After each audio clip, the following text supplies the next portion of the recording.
Hello.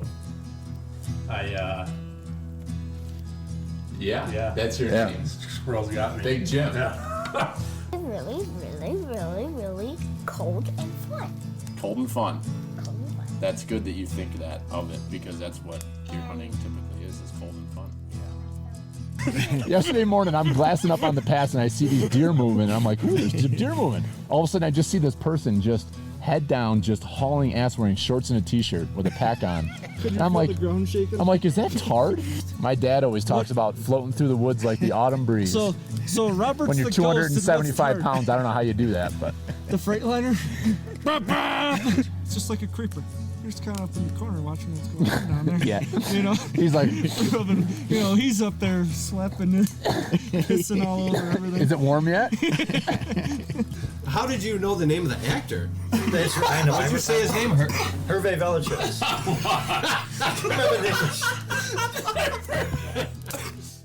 You know what pert near means. If you know what pert near means and you live in America, you're a redneck too. Welcome to the Log Talk Podcast, brought to you by Pert Near Outdoors. It's that time of year. It's that time of year where we all need to be thinking about, do we have everything we need to hit the woods? Chances are you don't, and if you think you do, you probably could use some more. So how about you go over to thehuntworks.com and check out all the incredible products these guys are carrying. This is a great family, local store. Dan and Steve Dunnigan, a couple hardworking sumbitches. They are now carrying archery equipment, everything from bows to arrows to broadheads, quivers, you name it. So on top of all the great tree stands and box blinds that they're carrying, they're now a full-on archery dealer, and really recommend that you check these guys out for your next big purchase. Head over to thehuntworks.com to see what they've got for sale, or if you're local in the Rochester area, head on over to their store in East Rochester on Dispatch Drive and check them out. They are on social media, The Huntworks, and also online, like I said. And if you purchase anything online, you can use promo code FEEDIN'Em to get 5% off. And that's FEED, FEEDIN, INUM, 5% off. Feed 'em. Hey, everybody. Welcome to episode 207 of the Log Talk Podcast, Pert Near Outdoors. And I am today up in the Buffalo area with a friend of mine and a supporter of Pert Near Outdoors. That's kind of where I met Parker. So I'm with Parker Bean, and I ran into him. He's been to some of our Shed Fest and things like that. You ever go to the beer festival, Parker, the summer? No, not yet. So, I met you there, but then I ran into you again at Hamburg at the show. I was working the Hamburg the Huntworks. So I ran into you and some of your gang there, and ended up, you bought a couple of these River's Edge lock-on, or it's called a lockdown, a River's Edge lockdown ladder stand, 21 foot. And they were on back order, and they just came in last week, so I threw them in the truck and brought them up to Parker. And we thought, hey, we'll do a podcast, because we've been, I follow you on Instagram, been looking at your food plots and everything, and so we've been talking a little bit about plotting. So why don't we start off, Parker, you just introduce yourself and maybe a little bit about yourself, how you got into hunting. And Yeah, absolutely. So like Bill said, my name is Parker Bean, and my wife and I live here in Orchard Park, New York. We've been married going on 7 years now, and full-time job, I work fully remote for an investment services firm. So we work with hedge funds, and we provide outsourced, middle office trade reconciliation and all that good stuff. So in the weeds, working with hedge funds. So that's my full-time job. But on the side, I just absolutely love hunting. And I know we've talked about that a lot. Love hunting. I think more than hunting itself, I just love the land management side of everything. Yeah, I was picking up on that, following you. Yeah, and we're coming to a close, I guess, of the off season, with goose season starting on Sunday, and then deer season on October 1st. And I'm a little sad. I just love the whole food plotting and plotting and planning and the anticipation of October 1st and all the cell cams out and just starting to see activity, and some bucks are starting to shed some velvet, and it's a lot of fun, and but I'm sad. I planted the last food plot a couple weeks ago here, and I think I was planting those, after season ended last year. So Yeah. it's a lot of plotting and planning, and just a ton of fun. So I think I love deer hunting. That's definitely my number one passion. I think just because it really is a year-round thing. But Well, also love the it is when turkey you and- do the it is with the food plotting. It's like season never ends. Yeah. That's what we're either cutting, because we do clear cuts every year. So we're either cutting and building clear cuts, or food plotting. Or it's just like we're always working on the land, and it's we share that passion. Yeah, and that's what makes, I think that's what makes deer hunting for me my favorite, because you can do that for turkeys, habitat improvement for them, but I love waterfowl hunting too. Like I said, goose season's coming up, so excited for that. But the deer hunting and deer season, that's just, it's a year-round So what do thing, you which hunt? I also love. saw pictures of you this summer out on, I'm assuming Lake Erie. You were hammering some walleyes. Yep. So some of my buddies have a boat down in Westfield, so we did some walleye fishing, and that was great. Caught a few big Lakers trolling down at like 100 foot. So that was cool. I've grew up in Pennsylvania. We moved from Florida when I was 7, and my dad said, hey buddy, they have this thing called trout. We can go trout fishing. I said, okay, I'm good to move. So, but never, I had a poster in my room with all the species, and there was always lake trout on there. And I was like, how do you catch them? We would catch the stalkers, the brown, brook, rainbow. So it was cool catching some. We didn't get a scale on them, but they were some big lake trout. So, that was really fun. I love fishing. Did you release them?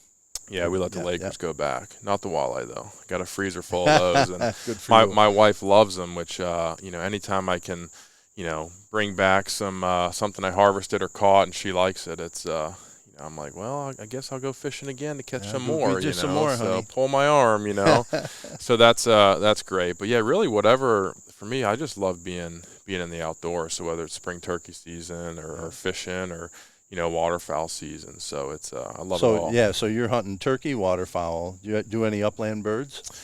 Here and there. Yeah, I would absolutely go. Just it's not, I don't have a dog, so we've gone on a few of the, I guess, guided pheasant hunts where they, throw them out there and you get a bunch of people, and that's always a good time. Yeah. So I do mostly like turkey hunting, deer hunting, and we do some pheasant hunting. And the pheasant hunting is so different because every other type of hunting I do is kind of solo and you're quiet. And, we're out pheasant hunting, and if a bird goes up and we miss it, there's a lot of busting chops goes on, and everybody's – so it's – or if you get it, and I'm like, I'll be like, I go, what a shot, I got that one. You didn't get that one, I hit that one, so. But it's just a lot of camaraderie and good times when you're out. The pheasant hunting it's really – we hunt on a preserve, and we do big hunts when we do them, and we do a meal there and everything at the outfitter tent, so it's a lot of fun. Yeah, I think that's what makes those hunts fun, is just being with your buddies. That's for me what I love about waterfowl hunting is you go, generally my focus come October 1 is deer, and I'm not going to leave the deer woods until I tag out. But it's such a nice shift to go from deer hunting by yourself for the most part to then being, in the swamp or in the duck blind, in the duck blind with, some of your closest buds, and just the camaraderie and, busting chops and just telling stories. Where do you guys go that. around here for your waterfowl? I'm trying to pick up spots, around here just by scouting. But we have a swamp. My buddy has a swamp down south. And then they have some other spots down, Westfield area. So just sort of all spread out. But yeah, just that's a tires on the ground type thing. Going to try to find, especially, September goose season, try to find some fields that maybe are cut, which, there's not a ton yet. And just asking for permission. So that's a big, that's always a nerve-wracking thing, walking up to someone's door. I did that actually this past spring. There's this spot here in Orchard Park, and my buddies and I, they came up from Florida last year, and we, did some turkey hunting. And I was taking them to the airport, and I saw this spot with a bunch of strutters out in the field. And I was like, end of May, there's strutters out there. They must not be getting hunted hard, so I need to go ask. So I marked it on my Onyx and went back this spring, knocked on the guy's door. He came around the side, And I just, introduced myself, and, I said, I've seen some turkeys on your land. I was wondering if there's any chance, before I could even get the words out, no, no, no, no, no. And he just shut me down so quick, and he's like, you can go down south to find some turkeys, but you're not hunting them here. He's like, if I catch you out here, I will call the police, and I will press charges.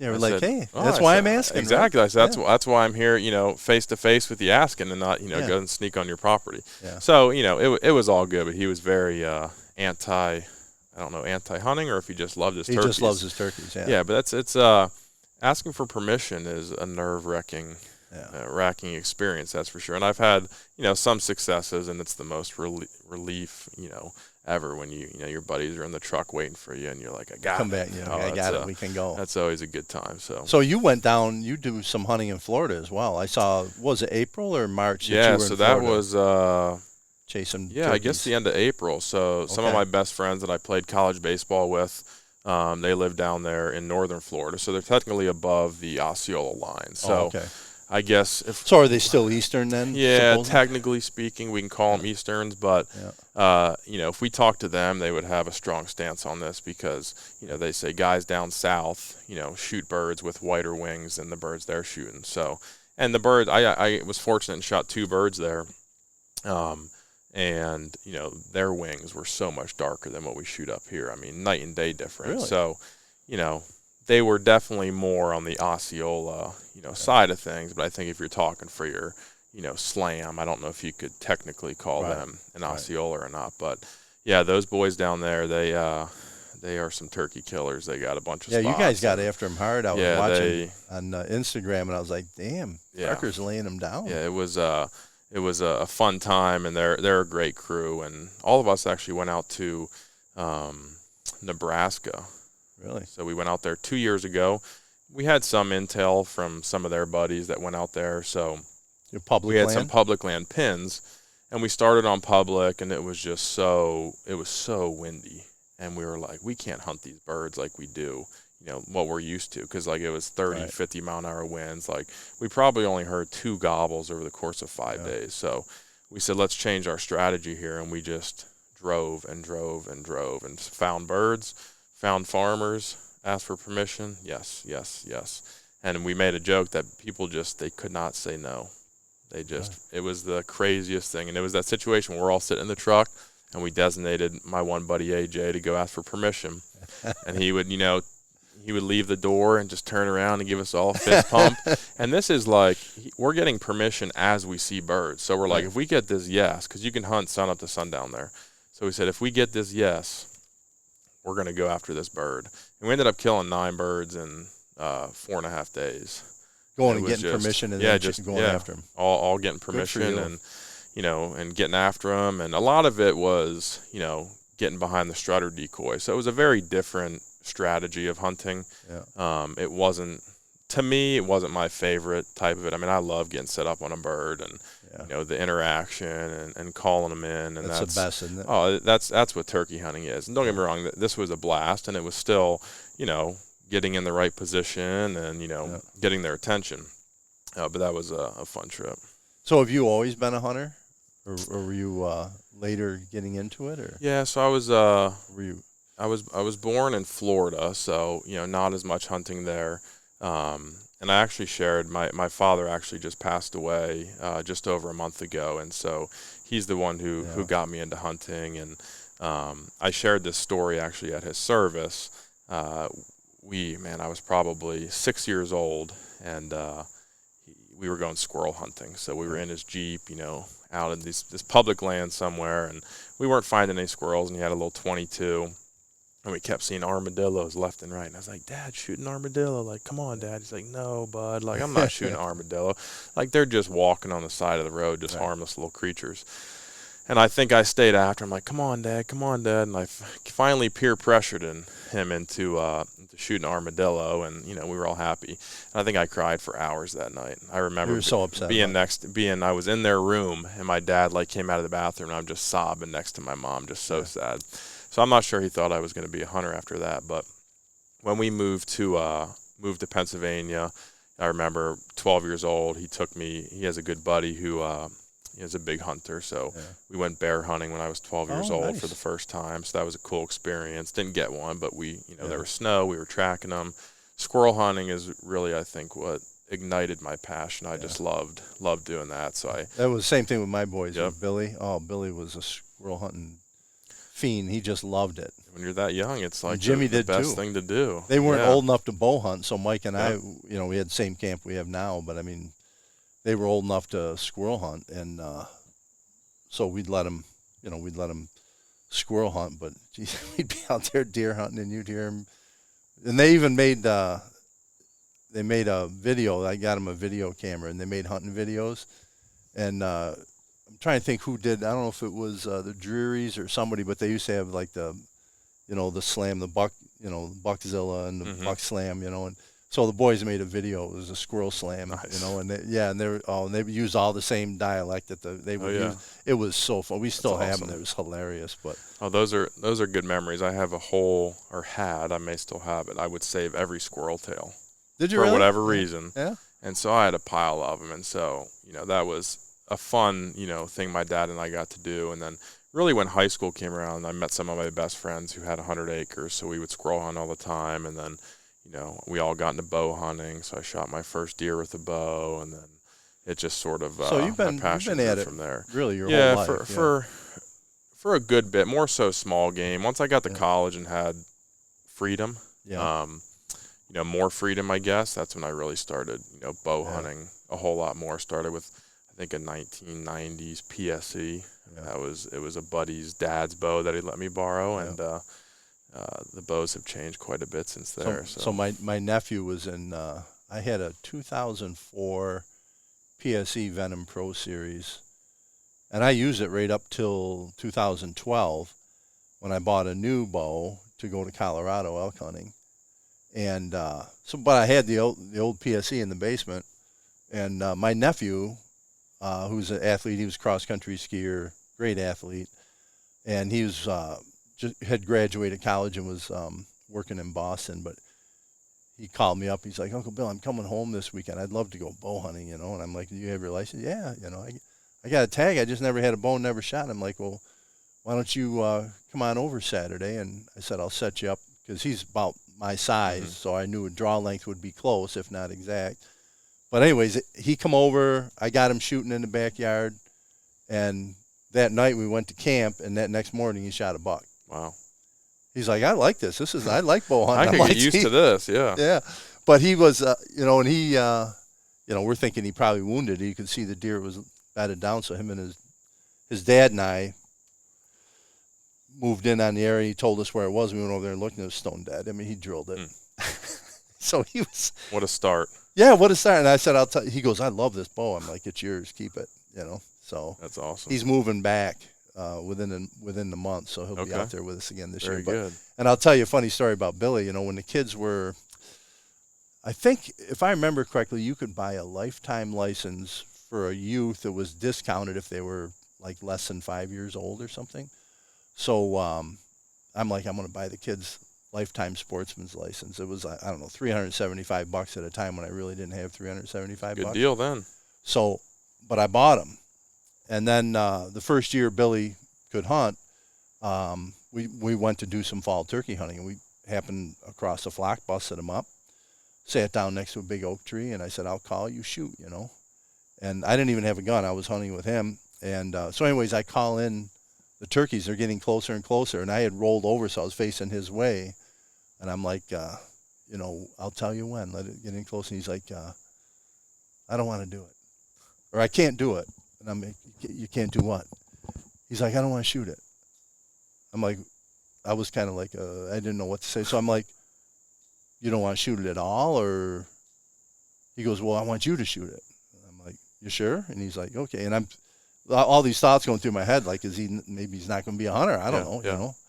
So I'm laying on the ground next to the oak tree going, man, I pissed away that $375, But I ended up, so I go, just set the gun down and I'll pick it up. So he sets the gun down because I knew the birds were close, and I picked the gun up, and bird came in, I shot it. And then he, he ran over, got the bird, and he had to pose holding the gun. My wife still drinks her coffee out of a coffee cup with him kneeling next to that turkey with a gun. That's awesome. So, but I'm like, yeah, whatever it'll be, it'll be. If he wants Yep. to hunt, he'll hunt. And then he got into the squirrels, Mm-hmm. and then, now he's like, he's more of a hunter now. Well, it panned out well because what are those? I think the lifetime now are like $750. Yeah. Maybe, and that's not. Yeah, and I even- was looking at getting one, and I'm like, in a few more years, I can Yeah. get the senior citizen discount when I go buy my Yeah, license. So I'm like, I'm not buying one now. I don't but- even think that's with all of the permissions either. not, no. I think it's just your standard, Yeah. right? You have to add archery maybe or muzzleloader, muzzleloader and all that all stuff. that good stuff. So I did the same thing for Jimmy, but that was probably the best money we ever scratched up. Oh yeah. Came up with, to get the boys. I mean, their whole and so that was a great thing, and we'll do the same thing for the grandkids. Yep. And you know what? If they don't hunt, they don't hunt. But at least if they do, they're set for life. Yeah. So college, where'd you go to college? So I went to Liberty University. So Where's that at? it's Lynchburg, Virginia. Okay. So I played baseball and basketball in high school, and decided to go the baseball route, mainly because I thought I had the best odds of going professionally as a baseball player versus basketball. So I got recruited pretty heavily out of high school, and ended up choosing Liberty University to play. So I played ball there for 3 years, and then got drafted my junior year in 2016 to the Milwaukee Brewers. So I played then a few years professionally in the Brewers organization as a pitcher. So the reason I ask is I'm an avid baseball fan, my wife and I coached Little League and all the way up through for our kids. And I never played myself other than Little League and stuff. Yeah. I never played. I mean, we had a farm, and I was always working on a farm. I didn't play any sports. So, but we were watching baseball games, and they'll have these different pitchers come out. I'm like, man, that guy's big, and he'd be like 6'5" or 6'7", and it made me think of you because I remember one time you told me you were a pitcher. How tall are you? 6'6". 6'6". Yep. So could you throw a good heater? Yeah, I got up to 95. Did you really? Wow. Generally, I'd say 88, 92. On a real good day, I'd be 92, 94. Yeah. Maybe topping at 95. So, yeah, it was a good experience. I bet it was. Yeah, it was my childhood dream. I mean, if you look at everything, we fill out when we're little kids. What do you want to do when you get older? Yeah, I mean, I think it was either NBA or MLB player. So it was a lifelong dream of mine. Unfortunately, it didn't, work out as a long-term career plan. But you got to experience. Yeah, that, I got to experience it, and it was it's a lot different than I think a lot of people think. So how long did you minor play? league baseball. So just 2 years. Okay. So I got released in 2018. Dealt with a groin injury for most of those 2 years, which was crazy because I never was injured before that. Yeah. So that was just disheartening, right? And it was on my push-off leg, and it was just I actually heard it warming up for my first pro outing. Did you really? So I was slated just to throw one inning. They ramp you up, start you low, and build you up, with the hopes of sending you out to low A team somewhere. The year you got drafted, and I heard it in the bullpen, and we're the home team, so I'm about to run out on the mound and start. I'm like, I can't pull myself. Like, I'm gonna go pitch this inning, and it was just excruciating pain. It was like a knife was just stabbing me in my groin every time I pushed off. So I ended up rehabbing all the rest of that summer, tweaked it again the next spring training, missed spring training, stayed for extended spring training, and then finally went out to rookie ball and had a really good rookie ball, short season A rookie ball season, made the all-star team as a closer. They ended up converting me to a closer just to get more repetition to try to work through, the groin injury, just more touches out there essentially. Yeah. But I really struggled with command, and I think, that was very frustrating. It's got to be. And it's definitely a mental game. I mean, I experienced that to the fullest, and I think it was frustrating for me because I'm such a positive person. I'm like, what is this? Like, why are these, negative thoughts coming into my mind when I'm on the mound? And it's amazing how much, the mind can affect your performance. And it gave me such a great respect for these big leaguers who, the other team knows what they got. Yeah.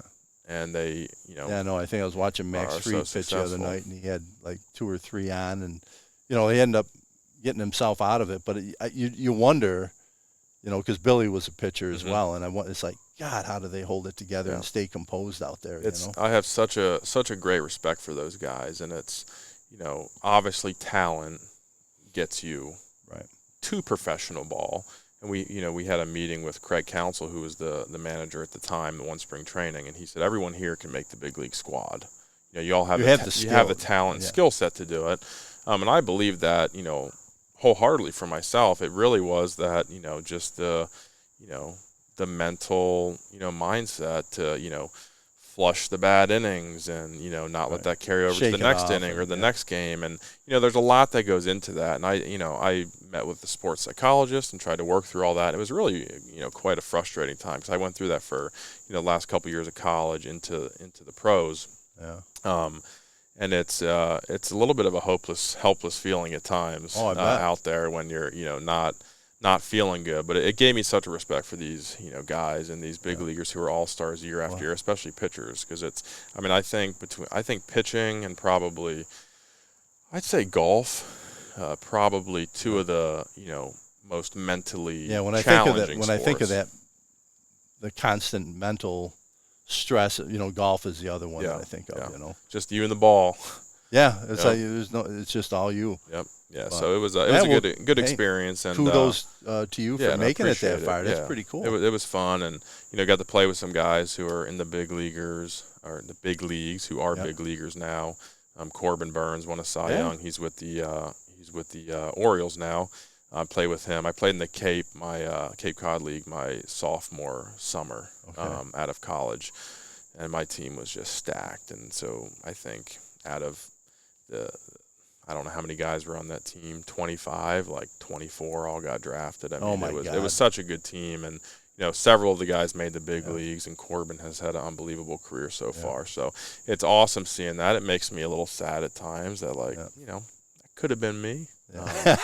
But no, it was you know, it was definitely a blessing to, you know, get to chase my childhood dream. Yeah, that's awesome.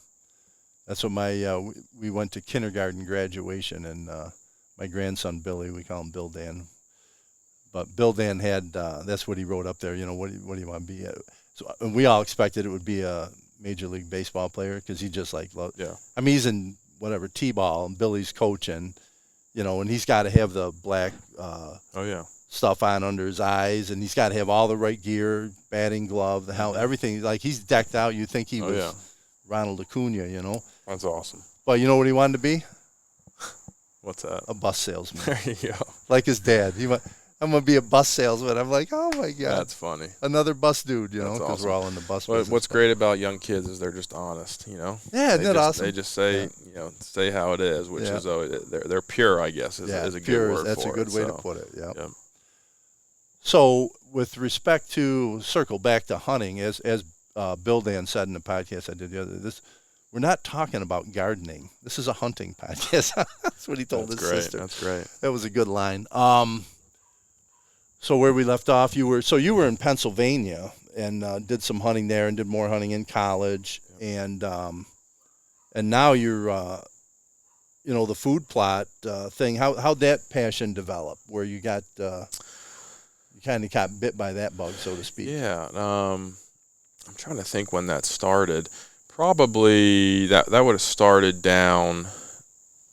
Well, in Virginia, one of my best friends lives down in Virginia, and we had access to a 130-acre farm down there, and then a couple of little other ones. And Virginia's great. You get 3 buck tag, 3 doe tags. You can you can lay them down there, and it was really great hunting. And I was just talking to my buddy the other day, and I was like, man, we had some good memories, just, you know, reflecting on some of the stories. But we started some plots down there. I think one of my father-in-law's buddies, you know, they have a place. My father-in-law has a place in Ellicottville, and they've been doing plots there for since he's had the place. So, really? Yeah, so 10 or 15 time. years down there.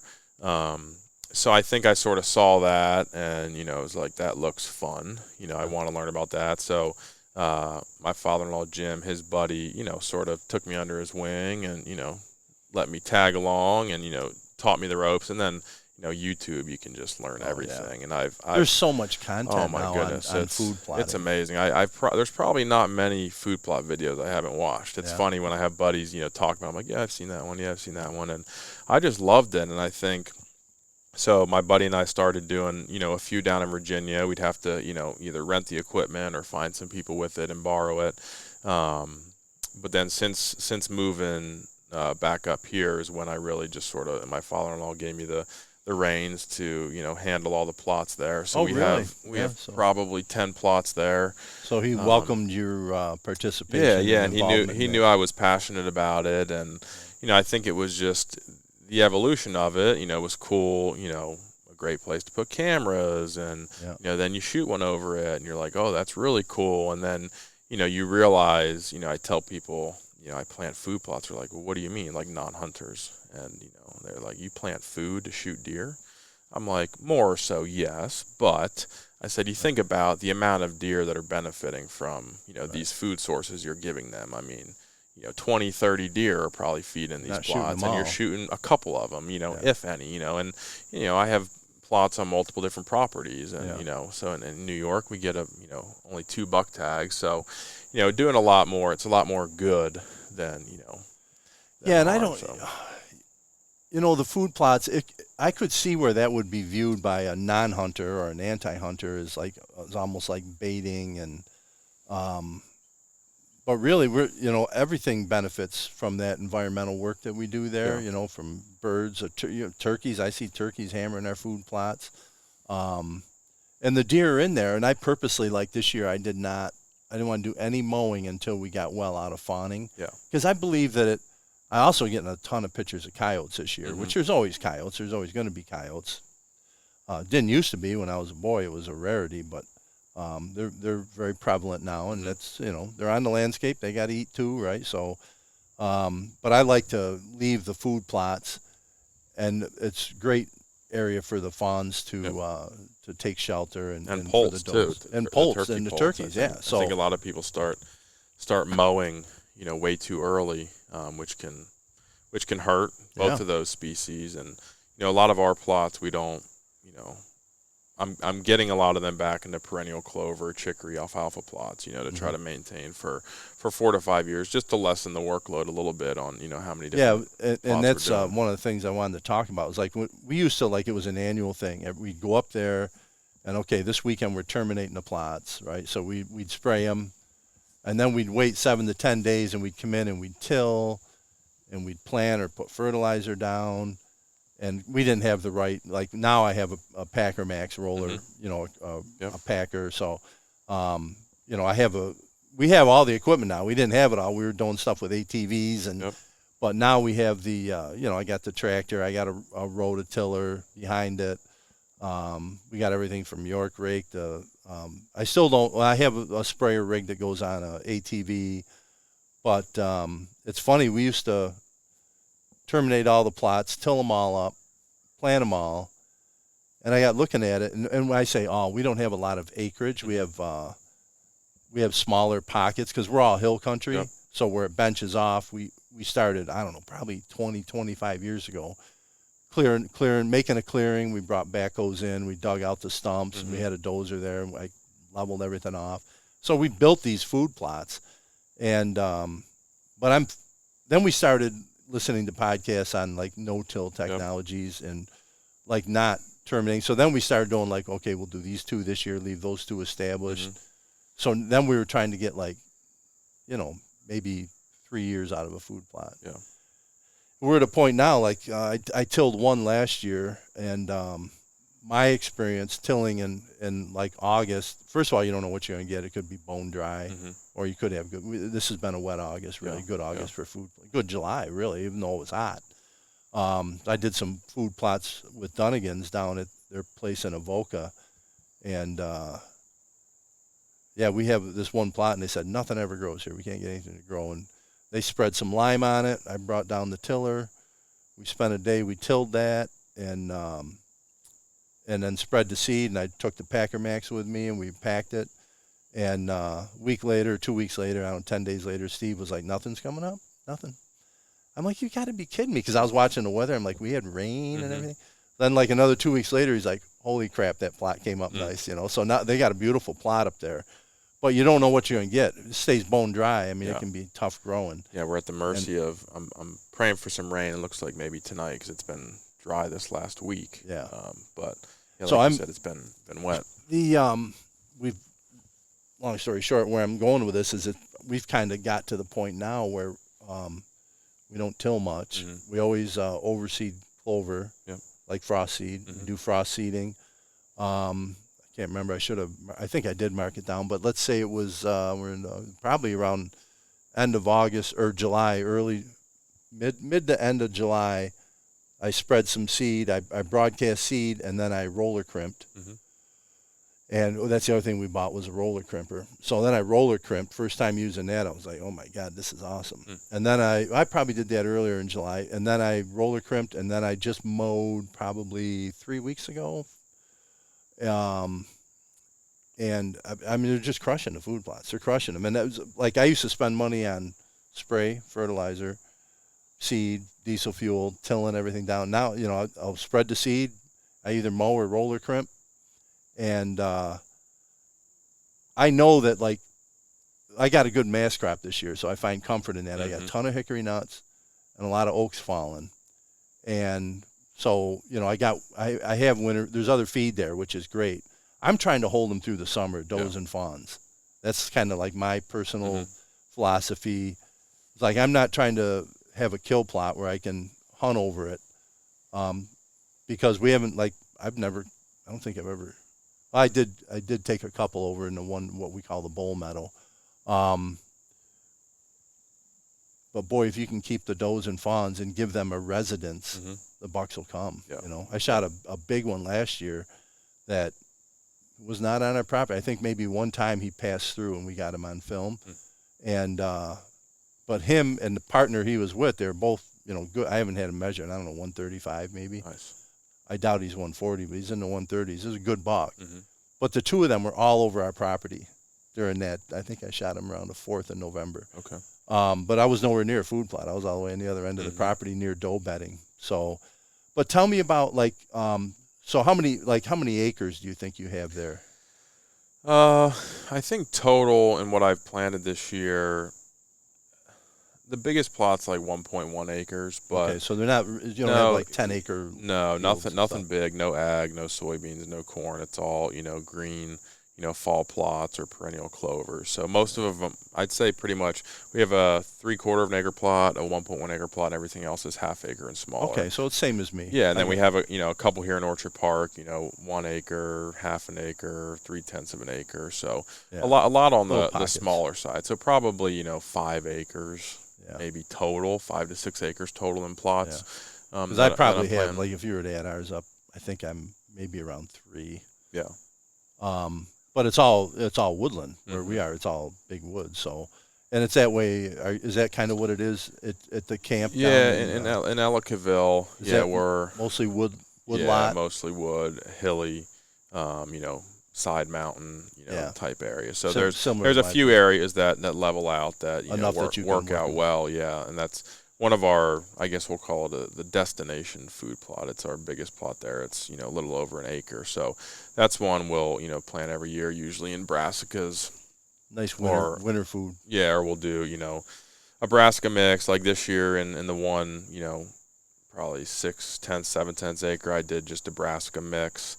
Now, when you say a mix of multiple types of brassica? Yeah, so it's forage brassicas, purple top turnip, radish. It's from Northwood whitetail. It's a new mix. I like trying different stuff, you know, to see what works. So tried their mix, and then in the top section of that. What was the name of that? Northwood? Yeah, Northwood's whitetail. Where are they out of? I think Wisconsin, if I'm not mistaken. The guy does a lot of videos on YouTube, and I've followed him over the years, and it's really informative. And so I was like, hey, I like trying different stuff to see what works.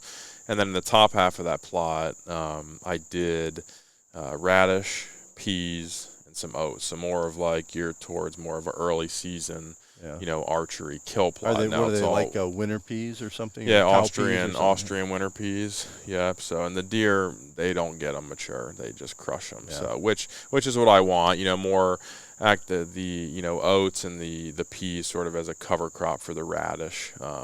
But the deer love all those real early season. Like I've seen in past years that they literally pick. If I plant, last year one of the plots was radish and then some forage turnips, Appin turnips, and they picked out every radish. I mean, you could just see it was unbelievable. And they really hammered them early season. So I sort of have that set up more of the. So did they not mature then? Because they ate them down. Yeah, not as much. Yeah, I mean we got some tubers on them, but they crushed the leafy greens big time. Which is my plan for that, because I wanted to be focusing in that little plot more, because we have a good stand set up for bow season, and we usually get all our a lot of our big bucks on the property are through that plot at one point or another. So what's your does this start like in February or March with you sitting down and saying, okay, this plot, here's my plan? Do you actually draw out a plan? Or? Yeah, I do. So I think one of the best things I started was an Excel spreadsheet. So I have every food plot name on there, with each year what the pH was, how much lime I put, fertilizer, what I planted, notes on the planting. Was it success? Did the deer crush it? And really just I should do that. It's a great idea. It's great because it gives you all instant data. I can go back and look over the years and see trends, and I just type in the Excel sheet. This is when I sprayed, or we mainly just do we till up there. We have a tiller, and so I'll just keep notes of when I sprayed, when I cut, when we planted, just so I can reference it year after year. And it's I started a note screen helpful on my phone, Oh, but it's still not like to look at year-over-year data and the performance of different seed blends you put in. That could be really nice. it's really helpful. And I prefer making all my own mixes when it comes to doing a plot that's a variety versus buying pre-mixes in bags. Okay. One, because I sort of think these bag mixes you buy outside of brassicas, I don't mind pre-made brassica mixes, because those to me are all pretty accurate from like a seeding rate. But other mixes, if we're talking like oats, peas, radish, and all that stuff, I don't like spreading all them together because you have such big seed and small seeds. I know. I got into that with a mix I did that I overseeded. There was some big seeds in there, and then I had little seeds too, with some. Yeah, it's just, to me, you just can't get as good of a, cover. And I feel like it's easier to, if you're spreading one bag on this half acre, it's easier to go through it quick, because you got to open the chute so much to get the bigger seeds out. So I prefer making all my own mixes. And if I, for example, the one plot I did, I really like a mix of berseem clover, which is an annual, so it's just one growing season. Oh, okay. But like last year, I noticed I planted a Whitetail Institute clover, and I saw all these tall, skinny shoots, and I'm like, what is this? I wasn't really sure what this plant was, and I looked it up, and it was berseem, and the Whitetail Institute clover has that berseem clover in it, and I was watching deer pick it out through this mix I planted. So it's taller than the other? Yeah, it grows. It's a little more stemmy, but it's an annual, so it grows a lot quicker. Whereas the perennial clovers, if you plant them I'll plant perennial clovers in the fall with a cover crop in hopes of a spring, pure stand of clover. Right. What type of clover do you like? Like for that sort of, are you using reds or white? Yeah, mainly whites. Yeah, and I'll mix some red in there too.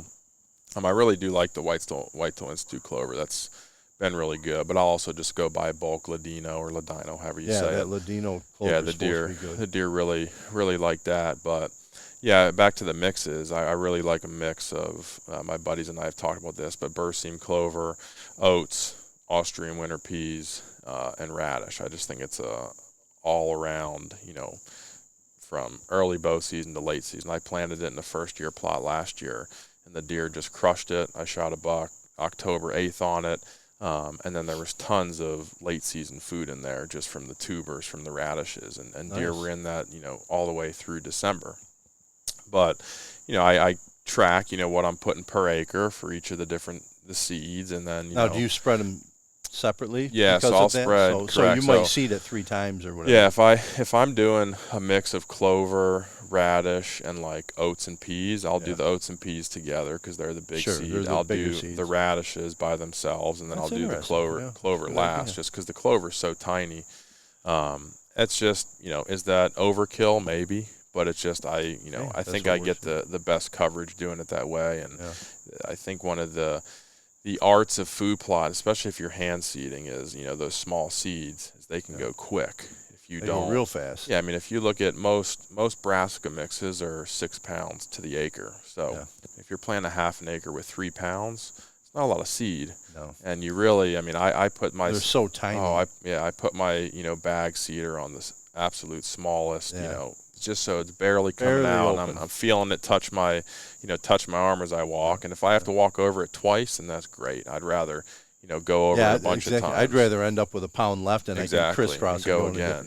Because it's so easy to spread that so quick. And that's the thing, when you have, I planted a mix this year that had the radish and all sorts of different turnips in it. And the radishes are bigger than the turnips, and I even went through it a little quicker than I wanted to, just because I think you got to open that shoot a little bigger to get the radish seeds out. So, but it's fun. I just love it, and I start planting back in probably February, March, in the dead of winter when there's nothing else to do. Yeah. And just think, what worked last year, look back at the notes, how do I want to adjust sort of my, so you'll actually have a acreage. game plan going into it for what you're going to do in each plot and maybe when. So then you can plot out some work weekends or something. Exactly. And that's a great thing too about having these Excel spreadsheets is I'll know, like this year I planted a little bit later than normally, just because of my dad's passing, so I didn't get to it. Usually early August is when I'll plant. So I don't think I planted till August 12th through the 14th. So a little bit later. Still think I'm in that 60-day window before the first frost.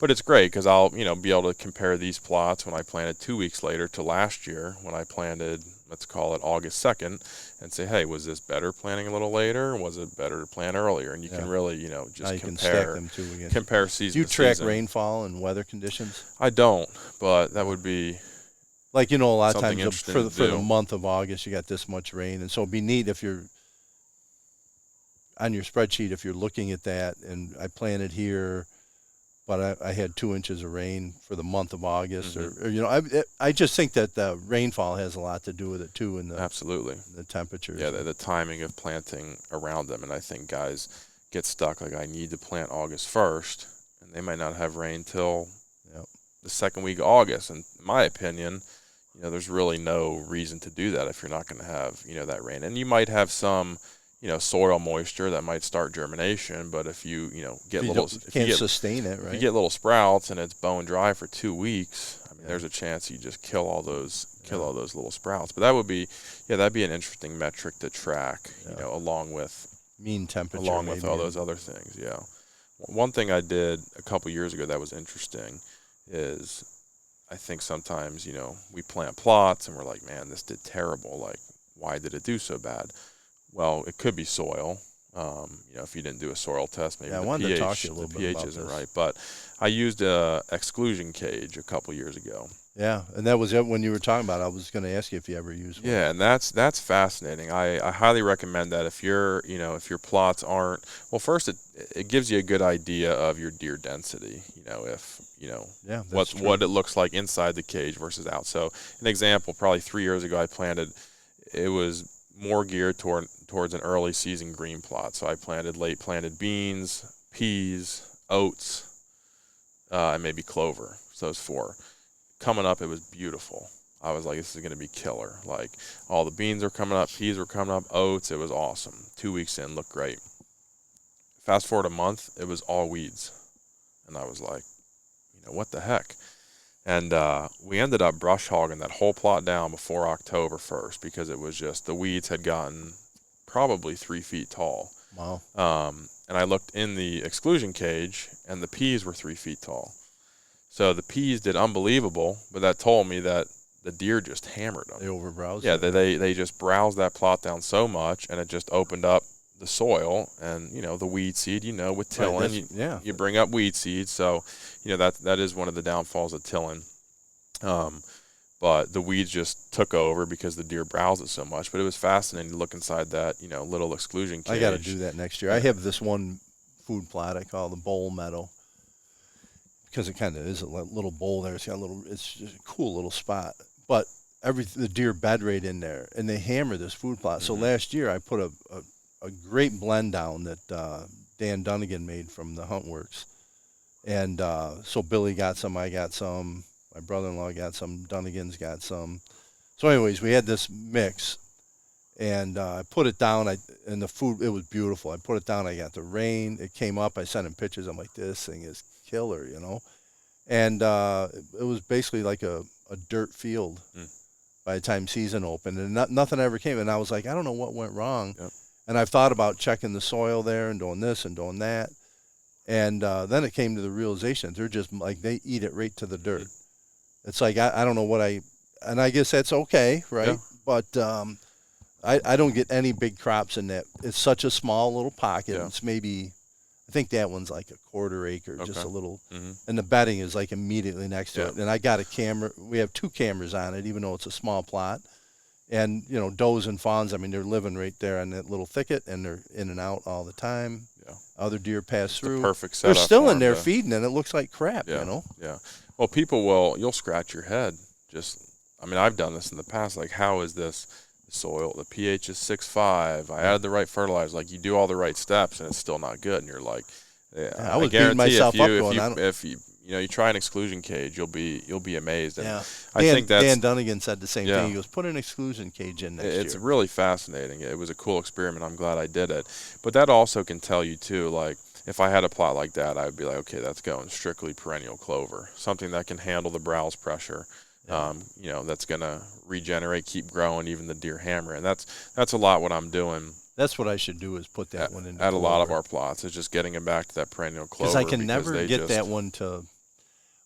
At one point in time, I had some brassica that took in there, and grew really well. And the deer would feed in. I remember one time, it's a small little plot, and I got a ladder stand tucked back into the brush, like 20 yards off the edge of the plot. And I had to call my brother to have him come over with a 4-wheeler it was pouring rain, and he calls me from the cabin. He's like, you coming in, or you going to sit in this time? I'm like, I can't get out. I got deer. They're just laying here chewing their cud, and they were eating laying down. They just reach over and eat, and because it's so secluded. Yeah. And so I go, do me a favor and come over here and blow these deer out, and then give me a ride back, you know. So he's like, I ain't coming out there. I'm like, come on, man. So he did. But I haven't had it that good since, and I think our deer numbers are up a little bit. And we've also, it's like a very dynamic, our property, because every year we do a clear cut. And then, so we're constantly creating new bedding and holding deer. Yeah, I love that. And I think that that has had an impact on the amount of deer we hold. And just last night I got a plot. I haven't done anything with this plot. And we were doing, part of our clear cut was right below it.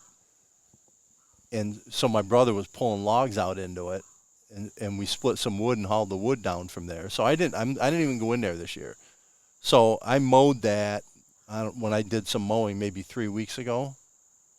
And it looked like just weeds, tall, thick, nothing, right? I mow it down, clover pops back. They're crushing it. Yeah. Yeah, I sent my brother-in-law a picture last night. I'm one little corner of it, and I got 5 deer standing there eating. They're hammering it. That's awesome. They really love clover, and I think clover is one of the best things. You know, up until I've noticed when you start getting the real cold weather snowfall, they really transition hard to the brassicas, the turnips, the stuff with the tubers, and they love them. And they get off the clover a little bit more. But as far as an October food source, I love a perennial clover. I got a hard-sided blind on one we call the family stand food plot, and that's our biggest plot. And I got this stand tucked into the corner of this blind. And last year I was doing consulting work, and so I'm like, there's no reason why I can't take my laptop, set up in my blind, and I'll work. I write this report while I hunt, and all day long, deer in and out of there, just hammer. And it was mostly clover, predominantly clover. I got some chicory in there, and we planted some peas and stuff. But I guess I need to do that for next year. I need to have a plan for what I'm going to do with which plots. And we used to do it together, Billy and Jimmy and I. And now that they have young families and little ones at home and other demands, they haven't. And my brother, he doesn't really have he'd like to see us have nice food plots, but he doesn't have the time. Yeah. You know, his wife is sick, and you know she's got a disease, and so he has to care for her, and then he runs a firewood business still. So consequently, it's just me, and it's like not as much fun to sit down and drive yourself. Like if you get a couple guys together to have a beer and talk about what you want to do, you know. And so, but the kids are getting a little older, and so I think they'll be coming back. But I like your spreadsheet.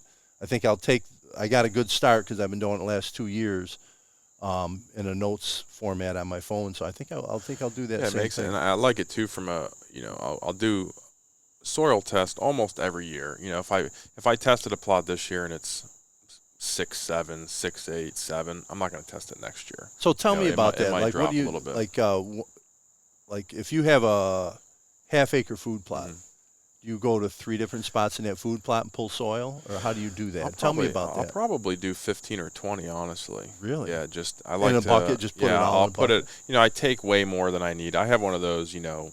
I don't even know what they're called. One of those metal tools. Like a spud thing you put stick in the ground, twist it, pull it up, and it gives you a core. So I'll just bring a 5-gallon bucket, and I'll get at least probably 15. Okay. You know, and if it's a real small plot, I'll still probably do 10. You know, because I'm like, it can't hurt. I want the best sample as possible. Mix it all up, and I send them off to Whitetail Institute. I mean, there's tons of different companies now that do pH and nutrient testing. So you package that up and ship it. Yeah, package it, ship it out, and I'll usually get my results in, once they get it within 24 hours, an email. Just how's that fit in the process for your food plot? Do you do that like in late winter or?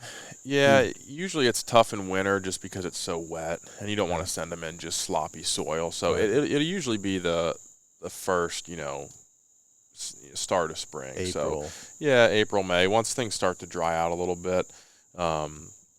Because they do recommend you send it in somewhat dry and not right. You don't want to send them a ball of mud. Yeah, exactly. So, get those back. I think I sent off maybe 10 this year, and most everyone was 6.5 or above. A lot of these were, at my father-in-law's place that they, have been planting the soil for, it's not new ground, so it's been amended. And in the woodlot when you first make the food plots, initially you do really well because I think there's a lot of organic matter in there, but then after you work them a little bit, the soil, and I think it's by nature where our camp is, I think we have acidic soils, Yeah, I found that to be most every new plot I've ever tested is 5.2 to 5.5 probably. And again, having that spreadsheet, I'll put the year and the pH and then the next year and it's interesting to see, and it's definitely not a once and done thing. So like a new plot I've done, I think was 5.3. I put 1,400 pounds of lime, per the recommendation based off that size. The next year it was 6.0. So it's not like it went from 5.3 to 7. Yeah, even though I put the recommended amount, I don't believe it. The lime works that way. It just doesn't go from 5.2 to 7 in the year. Right. It takes time. So then I put another, I think 800 pounds down last year, and this was interesting. It was 6, and I tested it again this year, and it was 5.8. I was like, that's a head scratcher. How did it drop? How did it drop 0.2? With adding lime. So I added another, I think, 14 bags this year. So it's a process. I think once you get to the 6.5, 7 range, which is ideal, I think it sort of sustains better. And every couple years, I mean, we use pelletized lime. I was going to ask you, what are you using? It's just easier. We have a cone spreader, and it makes it so easy to spread that out. Last year on a new plot, I bought bagged ag lime, so the powder stuff, because it was $1 cheaper a bag. So I'm like, let's do this, save a couple bucks. And I regretted that. That was just, I cut the bag open and just walked through the plot and just spread it by hand. And it was a little windy, and it was just a disaster. Yeah. So, but I mean, if you can get, that pelletized lime is kind of like a time release, I think, isn't it? Yeah, and I think it's from my understanding, is it does break down a little bit quicker than the ag lime, because it's essentially already broken down, packed into the, pelletized form. So, it's, I think that's the, one of the most important things of, food plotting. If you're, at a place that you really want to build the soil and, have the best results, I think you have to start with the soil test. And I think it helps save money too. I mean, if you, test the plot, and you don't need, a lot of, phosphorus or potash, you're not throwing out, triple 15 and wasting money if it, maybe the soil doesn't, call for that. So, I think so you're using that soil test to help dictate your fertilizer. Yeah, with fertilizer selections. and lime. Yeah. And I've watched a lot of videos on, talking about pH. I really like Dr. Grant Woods, Growing Deer TV, and then Jeff Sturgis.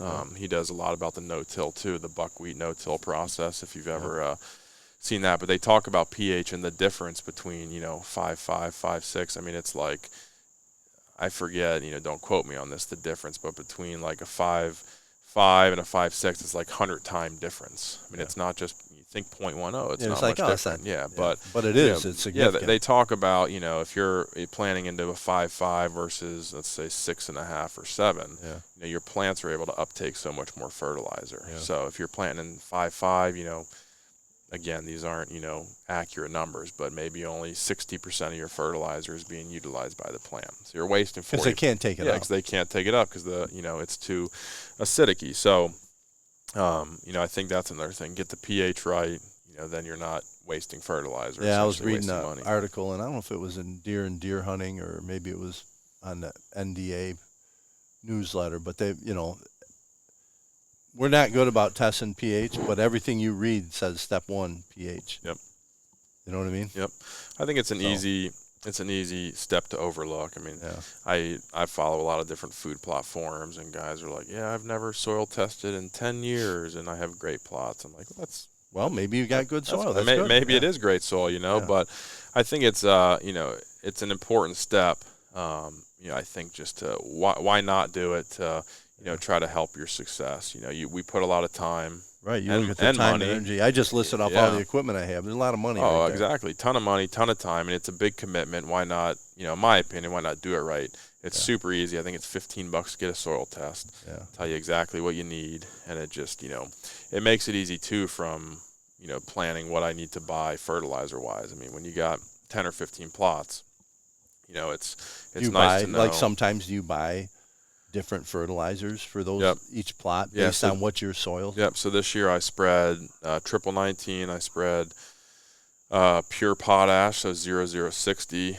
I spread 02020. And so based off of pretty much every soil test I did, recommended. They give you the poundage and Oh, do they? What you should put on? Yeah. So it'll say you need, it's usually per the acre, so I just do the math for however big the plot is, but it'll say this much pound, this many pounds of triple 19, this much is 02020, this much is 0060, and that's strictly from the test they did. So every plot was a little different, so I'll just I go directly off that, and that's what I use for fertilizer. Nice. So where do you go to get your fertilizer? We got it this year from.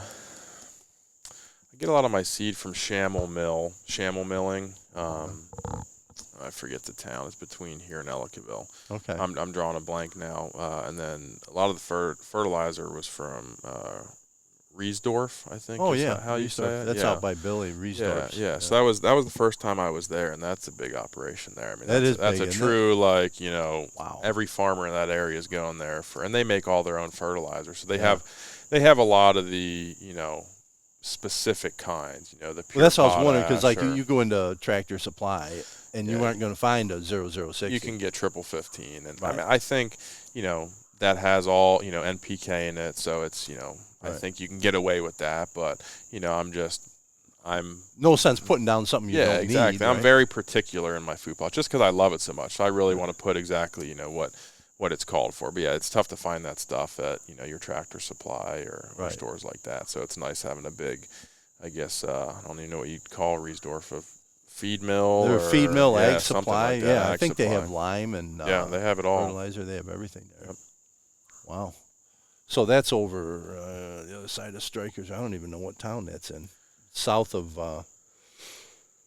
Doesn't matter. Java, maybe? South of Java? That's what it is. Java, North Java. North Java. I picture the bag of fertilizer, and it says North Java on it. So, What about, I saw a post that you had out that you were pleased with your first attempt at no-till. Tell me about that. Where was that at? Yeah, so that's at a plot here in Orchard Park. It's mainly, last year was a first-year plot, and I did that mix of, peas, radish, some turnips, oats, the berseem clover, and then perennial clover. And it came back in this year great, like pure stand of clover, beautiful. Nice. And I just was like, man, I can't till all this clover back in. I mean, it looks so nice. And this is a property where I have to drive a tractor too, and I don't have all the equipment there. So it's, a little more time consuming to get the right machinery there. So I said, why not try no-till? I had some buddies who did it this year, and so I killed off the, border. It's only, the plot's probably only 4/10 of an acre. So the no-till sections maybe 1/10 of an acre, and then the clover's in the middle. So I just killed it, probably sprayed it twice, and I really did a really basic no-till method. I didn't roll it or anything like that, and I just, planned right before a big rain, which we got lucky with some heavy rain. And so just spread, all small seed. So that was into broadcast? Into the thatch, yep. Just broadcasted. That stuff's coming up nice. Yeah, it's doing really, really well. What was that? Radish and turnips, purple top. Wow. So I did. So you no-tilling. Yeah. Not And at all. so, when you say no-till, like I broadcast over my existing plot, I did not kill it. Dallas and Billy, a lot of times they'll either terminate and then broadcast the seed and then roller crimp. Or you can terminate after you roller crimp and the plants are, but I didn't do either because I said I got a nice stand of clover and some of the weeds will terminate because they're stemmy enough and I'll break the stem with a roller crimper. But basically you're doing what I'm doing is just broadcasting it out. Just broadcast. I mean, I did it very, very basic. And did you roll that thatch down at all? Nothing, because I didn't. You just killed it and it died down. I didn't have a roller. I have buddies here who do it that way, and they'll just roll it. Which I use a cultipacker when we till and stuff. That's my favorite implement. Especially with the small. You mean you got the drag teeth on it as well, or is it just a packer? a straight big packer. Big metal packer. That thing. I mean, that gives you great seed to soil contact. It's perfect, especially when you're planting small seeds. I'll till, cultipack, spread the seed, cultipack, and you have great success. But so you do it twice. You even cultipack before you spread the seed. Yeah, but just small seeds. If I'm doing big seeds like oats and turnips, or not turnips, sorry, oats, peas, rye, I'll till, spread the seed, then cultipack to try to give them a little more depth in the soil. But anytime it's those small seeds, after we till, we'll cultipack first and then spread the seed and cultipack again, just to barely push them in the soil. But this no-till, my buddies, some of them have done it in the past. They're like, just try it. I'm like, all right, I'll try it. I have the clover there, so I'm like, if it doesn't do well, I still have clover. So probably sprayed it twice, and it was dead as a doornail. And then just seeded right into it. I did seed peas, which obviously a bigger seed, and those did not do well. I mean, you could those count. Little seeds will kind of make their way through the thatch. They fall right through that thatch, get right down to the soil, and we were lucky that was right before we had some huge rains. Probably it was the beginning of August, and so I just went and checked it the other day, and I was really good. pleased with how it's the way that thatch was laid down. I thought you rolled it down or something. No rolling. So it was a very simple method, and it's now. My buddies are like, it's going to do good, just watch. And now you want to, do it all that way in the future because it's so much easier. I mean, I didn't, quick and easy. It's probably a, 30-minute tractor drive to get the tractor there to till. And I was like, do I really want to do that to till a tenth of a really tiny section? So they convinced me to do it. And it's been great. Nice. So I'm excited to see how that that plot did really well in the first year, and it was like a 5.3 pH. It wasn't good, and it did really well. Huh? Maybe like you said, sort of the first year, there's a lot of nutrients in there. Yeah. I planted buckwheat. I'm a big fan of buckwheat in the summer to build the soil. It's not a legume, is it? Is that a leguminous plant where it's nitrogen producing? No, so it's phosphorus producing. Oh, okay. Yeah. So how I've understood buckwheat is buckwheat has the ability. the deer like it. They eat it. I don't plant it for the deer. I more plant it just for the soil health and for the following crop.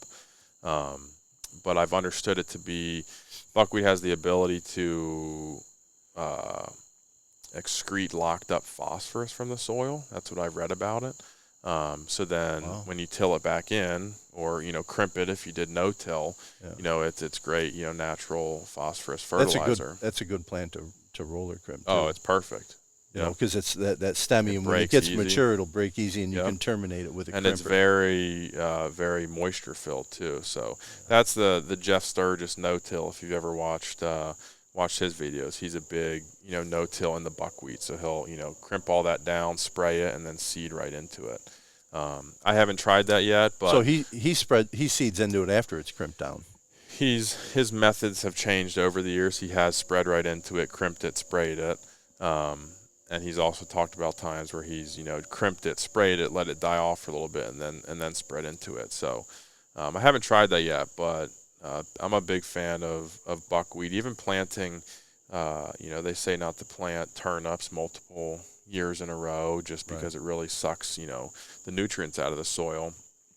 And I've seen guys talk about they'll plant buckwheat in between their brassica plantings, just to sort of, it's like they call it a soil reset. Yeah, I mean reset. So I did that in our one big kill plot this year. Well, I guess it's not a kill plot; it's an acre, so destination plot.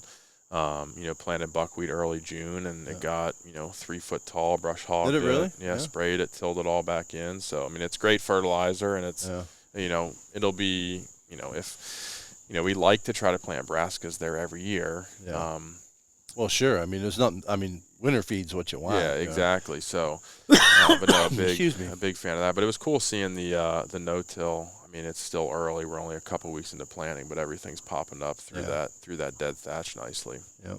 Seems like I don't know why, but I plant like this week. If I was to plant this week, it's like I don't have enough growing days. I never get the maturity out of the plant, and I don't know if it's where we are or whether it gets overbroad. But really, I think it just the way that over the years we've tried to plant like around the 20th of August with brassicas and stuff, and they just don't get the growth, So the best luck we've had is with the clover, and I think the buckwheat. Are you broadcasting that on, or do you have a drill that you put that? Yeah, everything's broadcast. I do everything. So I by should hand. try that. I get a lot of exercise doing food plots. Yeah. Yeah, a drill would be. That's a dream to get a no-till drill one day and, just spray everything and then till it right in. But, yeah, I think the buckwheat from a no-till perspective, I think would be really good. It's, it shades out a lot of the weeds. So a lot of these areas I planted it in, I mean, it was bare soil under the buckwheat. Now there's some areas of this plot that are just notorious for they always having tons of weed seed. So some areas are rough, but 75% I of have the spots plot that I good. have bitter dock, and it's like I cannot get rid of that stuff. Yeah, weeds are. But you know what? The deer eat plots. around them. I got them on camera. They're eating around them. So whatever. I keep them mowed down so they don't get too far ahead of me. It doesn't have to look perfect. If there's a lot of food. I was gonna. I told that to my brother the other day. I go, sometimes I think with food plotting we get too consumed with having it look like the perfect. Yeah. Like I was coming here and I look out over a hayfield, it's alfalfa, and it's beautiful. Oh, yeah. Even everything. Like it's not what we're after. There's some forbs and weeds and things growing in there. Stuff I don't even know what. I couldn't identify it, and the deer are eating it. Yeah, so yeah. Now, don't get me wrong. I hate weeds. I try to do everything possible to avoid having a weedy food plot, just because it does. Grass is what really gets away. me. Yeah, the grasses, and I've never sprayed for grass. And I listened to a podcast from NDA on, and the guy was talking about managing weeds and the different sprays you would use in different applications. It's like I gotta knock this grass back next year. Yeah, I think clethodim is one of the. That was one that you mentioned. One of the good, And that's what you're sprays. using. That's what you got yeah. on the So ground.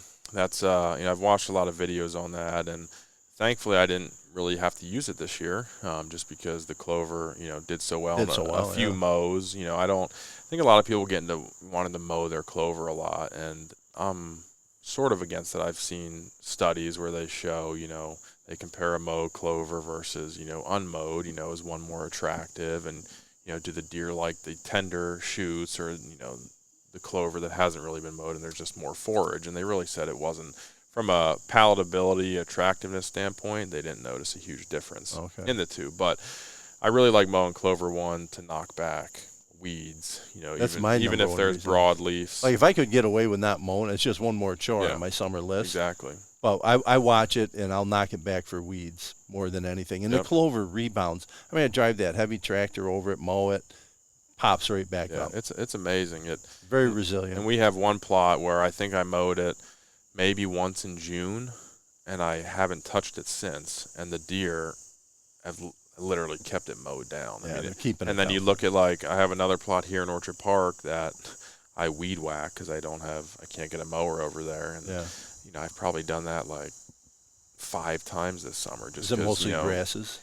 Mostly grass. I mean, there's some. I have chicory in there.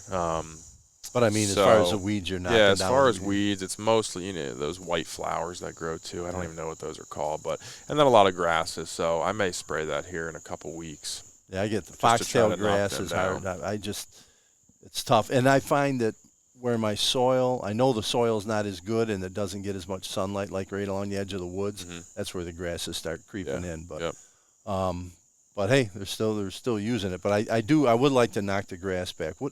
Tell me about you do anything with cereal rye? Yeah, so make sure if you plant it, make sure it's cereal rye and rye grain. A lot of people you don't want rye grass. No, that's like, I see a lot of these mixes. They'll throw ryegrass in there, and it's one of those things that grows. You can't get rid of it. It grows super easy, so people plant it, and they're like, "Oh my gosh, my plot's so green," but it's not a preferred. And will the deer eat it? I'm sure they will. Yeah, that's not what they're after, and it's going to keep coming back. Yeah, but I'll utilize the cereal grains. Like this year, I as a cover crop, planted oats, wheat, and rye, all as a cover crop for a plot that I want to get back into a perennial. So I planted, that's what Billy and Dallas are doing. I'm picking up a bunch of cereal rye for them Thursday, and they're going to put that in as a cover. Yep. And so Billy told me, he goes, you ought to just throw some out there and see, I mean, throw it on. The stuff we're getting it from a farmer down in Wheeler, I don't know if that's Yates or Steuben County. It's out in the middle of nowhere. Okay. But the guy sells it for like $8 a bushel. Oh, wow. Yeah. It's a good deal. So we're getting 20 bushels. Nice. Yeah, I think it's a great cover crop. I think the thing about rye is it'll green up when it's a little bit, even in the winter. If you get you get a mild winter like we just had, that stuff will grow. Exactly. It gives them something to eat. I planted that here at my place last year, and the deer just kept that mowed down. And even spring green up, turkey season, you get your clovers popping, your rye popping. Yeah. It's a great food source there coming out of winter for those deer and turkeys. And then all you got to do is mow it off. Sometime.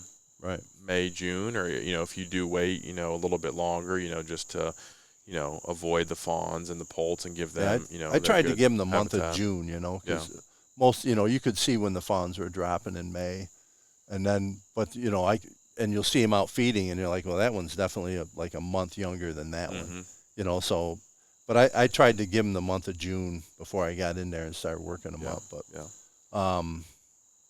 I was also busy with other things, so. But I'm going to take your advice and set up a spreadsheet and have a game plan. You got to, if you don't have it planned out, it's not.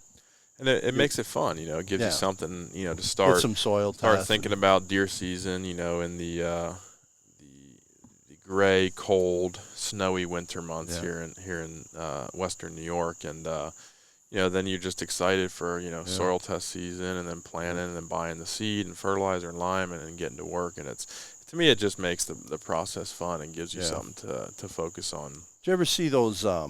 It's like a no-till planter. I was even think it was Ferminator, but that's the thing we used to. Yep. Or maybe it is. I don't know. But my brothers bought one. It's like brand new, but it's used. It's a small one that you would pull behind the ATV. Okay. They've never used it, so I was thinking about and they're like, take it and use it if you want. And it's a no-till drill. Yeah. What's for no-till plant? And I don't know what you would. I think you would. I don't know. I guess I'd have to check the machine out. I don't even know what you plant with it, but it's it's got the discs that cut a path or drop the seed in and a roller behind it. So I don't know. Yeah, those things are nice. They save. I mean, if you think about the time you spend tilling, and I think the no-till practices have really come to the forefront over the past several years. Just for they talk about soil health. Soil health, and when you till that soil up in the summer and it gets very hot, it's like I was talking to Billy the other day, and he said we had some stuff that we no-tilled into, and he goes, there's a heavy layer of thatch, and he goes, it was like it's like 88 degrees out, and I got down and stuck my fingers through that thatch to touch the ground, the earth, and it was cold. Mm-hmm. Like it felt cold. Yeah, insulation. It's unbelievable the difference. Yeah. Holds moisture, keeps the temperature down. So yeah, I think if I could buy a no-till drill, I think that would be a no-brainer for food plotting, especially on the littler plots. It's like maybe. Just I think till, Billy and Dallas, I think have. I don't know what their numbers on acres, but looking at it, I have to guess they got. There's some big contiguous fields where they have a no-till corn planter, and they can also plant like soybeans with that and stuff. Mm-hmm. They got the different plates, Mm-hmm. and then this year they bought a no-till drill, which I would imagine. I'm thinking they probably drill in like the cereal rye Mm-hmm. and oats and things like that. But I mean that's not a cheap machine. I mean it's $6,000 rig. Yeah, I've looked at. There's one. I think it's called. Might be RTP Outdoors. They make one that I've seen, or like the Genesis is the name of another one, and that it's something like that, RTP or whatever the name is. But they're a sponsor of the NDA, and they had that guy on talking about, and they have a 4-footer, a 6-footer. I mean, you can get them. Yeah. But boy, what a nice machine that is. Oh, I would love to have one of those just from a time standpoint, and I think, I don't think not tilling. I think it's a good thing. Yeah. I mean. I still till. We till because we have to. I don't have any. Like I have smaller plots. I don't have a corn planter. So, and like Billy says, you can borrow our stuff and bring it out there. We share stuff back and forth. But well, I think doing this no-till experiment will, maybe broaden my horizons and doing more of that in the future. I have a tough time doing that on, our big 1 acre plot because I'm like, if it doesn't do good, then I'll be sort of bummed. And I know. The ways we've done it, it's usually pretty successful. So it's, I guess, hard to get away from that. So you plant any corn or anything like that? Nope. Yeah. No corn, no beans. We just don't have the size for that. Yeah, I don't either. We tried a couple of years ago. We put in a piece, and all the critters. I mean, it never even eared out. Yeah. It was worth a try, but I mean, you can't. It's just like. We don't have. It's not like ag field size, So I mean, if you put in a half acre and corn starts to come out, next thing you know, every raccoon and deer, everything's in there. They're all over it. Yeah, I think unless you have a couple acres minimum to do some of that, or if you could probably get away with an acre if you ran a electric hot wire fence around it. Yeah, and then, that's like it's not worth it. There's enough other stuff at the right eat. time. Yeah, but I think in this. From my experience, I mean, if you can get a good, brassica stand with, turnips and radishes with the big bulbs on, I mean, they crush those things. Do you have ag near your place in Ellicottville? Is there like ag nearby? Not really on our side. Across the way, there's a lot of ag. A neighbor who has like 1,000 acres has, all corn planted. They had peas planted this year, and they'll rotate corn and beans. So. There's a lot of food for them over there, but nothing, Because we harvest deer on our property, and there's no corn. Like we don't have any corn. The neighbor doesn't have any. But you field dress them and you check, and there's corn. It's like they're getting it somewhere. They're going. They go down across the street up the other side, and there's some ag fields way off there. Yeah. They go get the corn. Yeah, they travel a long way. We're definitely close enough to that where we could, We're definitely getting deer from that property, but it's not, a highway splits us, but it's not nothing borders us. But yeah, we're on our side. We're just all green plots in the fall, and then the perennial clovers, which the green plots you got are beautiful. I see them. You're doing a nice job. They're it's really awesome. It's definitely a fun hobby, and I know we were talking about earlier about the sorghum I planted this year, and that's been. I think I did this really for the first time last year because I got access to a new permission piece, and it's a big field. In the corner of that field, it's all, hardwoods, a lot of hardwoods, and I wanted to put a plot in that corner. And I'm just like, it's so exposed because it's in the, it's a 0.4 acre plot in the corner of the field. So I looked into the different plot screen options, Egyptian wheat, sorghums, and stuff like that. So I planted that for the first time last year. So, it goes from, the one, side of the woods all the way to the other side of the woods with the, So it kind of cuts right around the corner. Yeah, so it goes right, right around the corner, and that stuff grew like 10 foot tall, and it was awesome. And I, could only hunt that plot in a blind. So I put my blind in the sorghum and Egyptian wheat, access through the big field, so I could walk through the big field. That stuff's 10 foot tall, so access, to me, that's one of the most important things with hunting food sources is access. So I had easy in, easy out, and it did amazing. Now, when winter came and heavy winds and snow, it sort of, bogged it down a little bit, but it really just turned it from, a food plot that was just in a huge open field to its own little secluded Makes a big difference. Spot. And I think it was game changing. And this year I planted, it's a sorghum blend from that same company I mentioned earlier. I think it's Northwood Whitetail. And they promoted this HD plot screen. It's a sorghum variety that, when you think of sorghum, you think of, people planting that's 3-4 foot tall, heads out and everything. This does head out, but it's made to grow 10 to 14 feet tall. Yeah, it heads maybe. out. You're a tall guy, and it was way over your head. It was probably already 9 feet by now. And it's a slow grower at first, but once you get into like the July, August, and you get the hot weather, man, that stuff takes off. And there's no feed value to that, is there? No. Which it's is purely a screen. Purely a screen, which to me is what I want. I don't want. Right. Unless the deer are jumping up 9 feet to get it, So, I don't want to plant. But something that's even sorghum attractive. in a regular food plot, I had some. Yeah, I know some people who plant that for deer. Not the giant variety, but correct. Yep. And they'll eat it when it heads out. But it's been great, and it's the stalks are so thick. I'll have to show really? I'll have to show you a picture here. But compared to what I planted last year, a lot of the stalks last year were more thin, so I think they fell over easier. And some of these stalks are, they're really good size. So I'm excited to see how it holds up to sort of the the weather we get and the your snow. 50 mile an hour. Exactly. With your blizzards and stuff. Exactly. So, but that's been a really a fun another little additive to the food plot is strategically planting screens for access or for seclusion. Really, if you want to split up a big field for a little plot. Yeah, that's been game changing. And the deer, I don't have it. I don't have that plot to compare to not having the screen, but they were always in that plot super relaxed. Where I'd have to imagine, they'd be a little more tense coming out there to feed, with I don't know how big the field is. It's maybe a 20-acre field, open, and there's some houses up, around that area. So, I think it pays dividends. Big time. I'm sure it does. Now it grows that big in 1 year. You planted that like I planted that in. I'd have to look back at my notes, but I think it was June, maybe mid-June. Wow. Once things dried up a little bit. It was a couple weeks later than I wanted to. You can get it in, I guess, as early as you can. But yeah, probably mid-June. So we're, probably just over a little bit of 2 months in. Wow. And that's a lot of growth in 2 months. It's 9 foot, and it starts really slow, and it's like a little discouraging. Yeah, you were like, uh-oh. The same thing happened last year. And it ended up doing well, so it really takes off. I'll top dress urea in there, nitrogen, get it plenty good fertilized, and it's when you plant it at the time of planting. Yeah, at the time of planting, and then I probably did it another 2 or 3 times. Just use a liquid, just feeding it. No, just granular, and just plant it around a rain.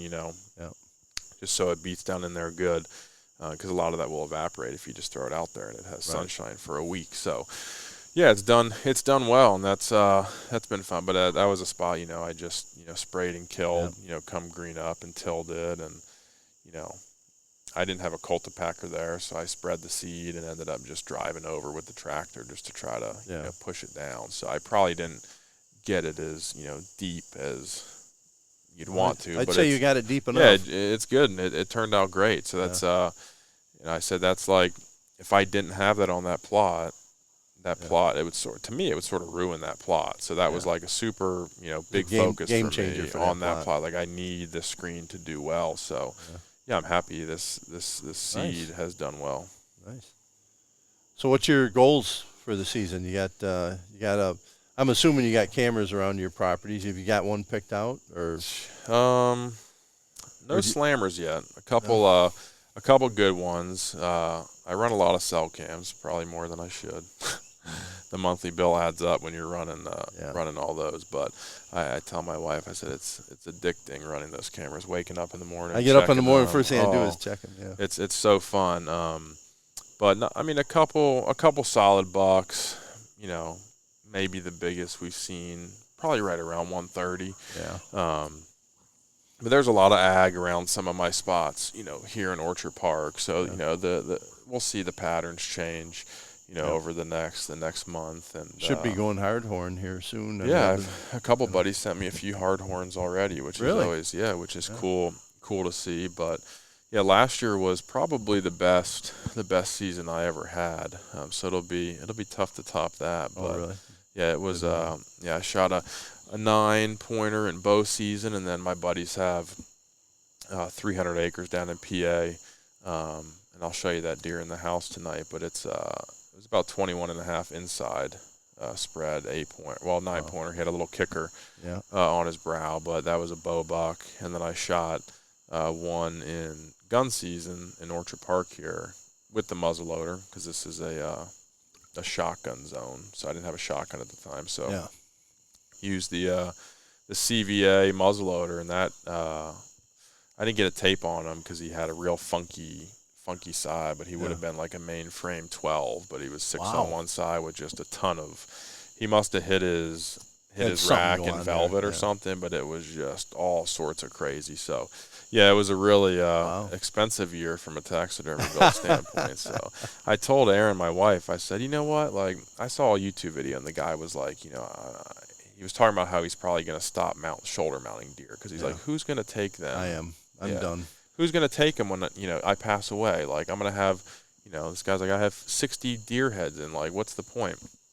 And I was like, yeah, that sort of makes some good sense. Like, you know, maybe I'll just start, you know, doing Euros. I think a Euro mount always looks clean, and you can pick it up and feel it and touch it. Yeah, throw it in the truck, take it to the shed fest or whatever. And of course, I ended up getting 2 shoulder mounts this year, so it's tough to resist. And well, you know, you get to be my age, and I'm looking in the garage. I got all these deer heads mounted. I shot last year. That was the biggest buck I ever killed with my bow. And the guys at camp are like, "You're getting it mounted, aren't you going to mount?" I'm like, "No, I'm not." You know, because my boys are killing big bucks. Yeah. And they got mounts, and they've actually gone to Euros. And I got thinking about it, and there was a guy in our town, in our village, who was like, nobody really knew where he hunted. You knew generally where he hunted. He was hunting down on like state land on Hemlock Lake. Mm-hmm. But he shot the biggest bucks. I mean, they were just incredible.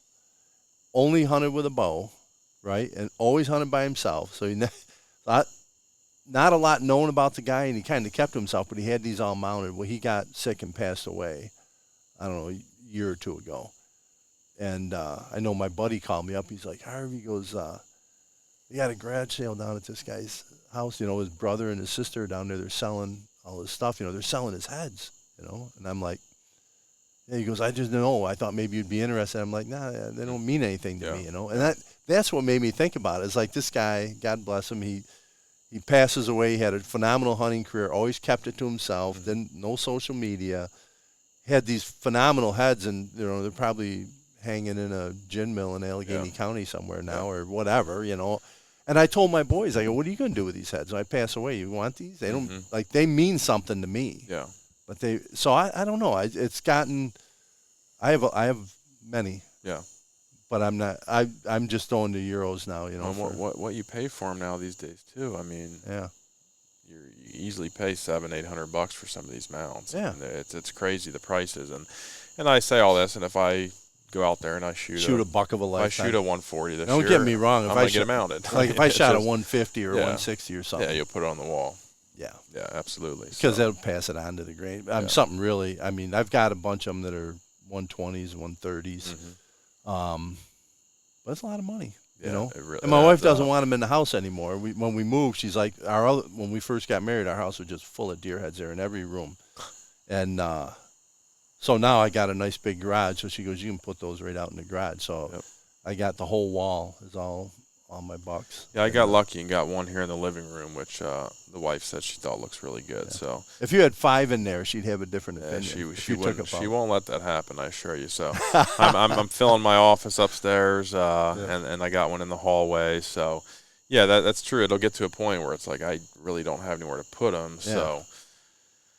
But when the time comes, man, it's always cool getting one mounted because you look forward to it. So I got forward to it coming back. I got one back from last year, the PA one, and then one of the ones I shot here I haven't got back yet, but I'm anxiously awaiting that text because it's the taxidermist is Jim Block. He's up in the North Towns, the buck stops here, and he just does unbelievable. Awesome I mean, it's some of the best I've ever seen. So nice. Yeah, my wife's cousin had one done by him, and my father-in-law gets all of his done by him, and they turn out really pretty. So nice. Yeah, Good I'm excited for that. Yep. Start your collection. That's right. Building it up. But yeah, we got goose season starting on Sunday. Oh, that's what I wanted to ask. I knew. I'm sitting there. I'm like, there was something. You mentioned that in the beginning of the pie. So how do you cook a goose? Oh, my favorite is either do jerky, just slice up the breast and the jerky and. I do it on my smoker and marinate it. Yeah, marinate it. I usually, do it in buttermilk overnight and then, make a marinade for it. Yeah. And you would never know. I made some, I think last year or a couple years ago and gave it to people. And it was good, huh? Yeah, they were like, "This is goose." I mean, you would just never know because I don't prefer. I've cooked the breast, wrapped them in bacon and stuff, and it's good. But I'm like. I just don't love it. So either doing that or another great way is if you have a grinder and just make sausage or something, mix some pork fat in there. I mean, it's phenomenal. I've had that before. So, but that's fun. Just like we talked about earlier, the camaraderie, and I think it's going to be probably 12 guys out there and some A-frame. So it's just a good time, and shooting the geese is a bonus, but it's always cool to get that, September 1 early season goose hunt. It's hard to believe it's here. I know. I just told my wife today, I'm like, I can't believe it's already September. I mean, it's like, I feel like every year I start doing stuff sooner and sooner for, deer hunting, stands and, figuring everything out. And I still feel like I never get it all done. No. It's just time, life, as we all know, life gets in the way and, time flies and then the season's here. But I was up at my camp mowing this afternoon, and we had a couple times here we've had a nice comfortable breeze, not a real wind, but a kind of a stiff breeze. A couple times we had a stiff breeze up there, and the leaves are falling. I'm like, oh my God, I cannot believe like we're on Labor Day weekend, and you look up on the hill, and I see there was a tree up there red. You could see the colors already. I'm like. The trees are changing, and it's time. It's go time. It's just it's good for the soul, man. It's just it is. Some of these chilly mornings we've had, this morning, it just brings me. It's hard to. I'm sure you can relate to this feeling. It's hard to explain it, but it just brings you to that moment when you're walking out to the stand on a crisp morning. You're climbing up in the stand, watching the sun come up. It's just something about that is just good for the soul. I love it. That's right. Can't get here soon enough. Nope. Well, that's a good point to end it on. It's good for this. Oh, that's what I wanted to ask you. Soul Pursuit Outdoors. Tell me a little bit about that before we wrap up. Yeah, so that's it's a brand that going way back, my buddies and I, had a brand we called ourselves Slayer Outdoors. So that's going way back. It was a name we gave ourselves. We enjoyed hunting.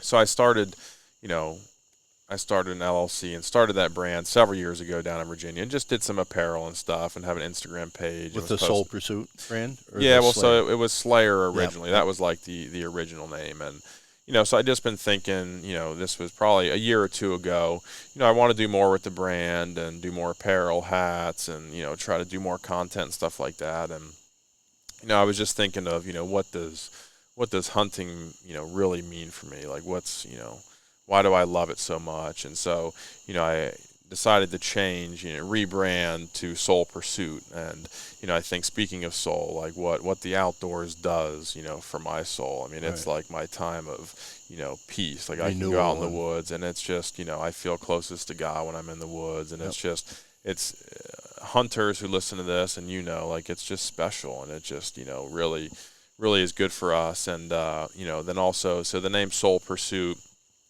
plays, into, what hunting does for the soul, the soul pursuit of, a specific animal, whatever it may be, whether you're going elk hunting or going after a big buck.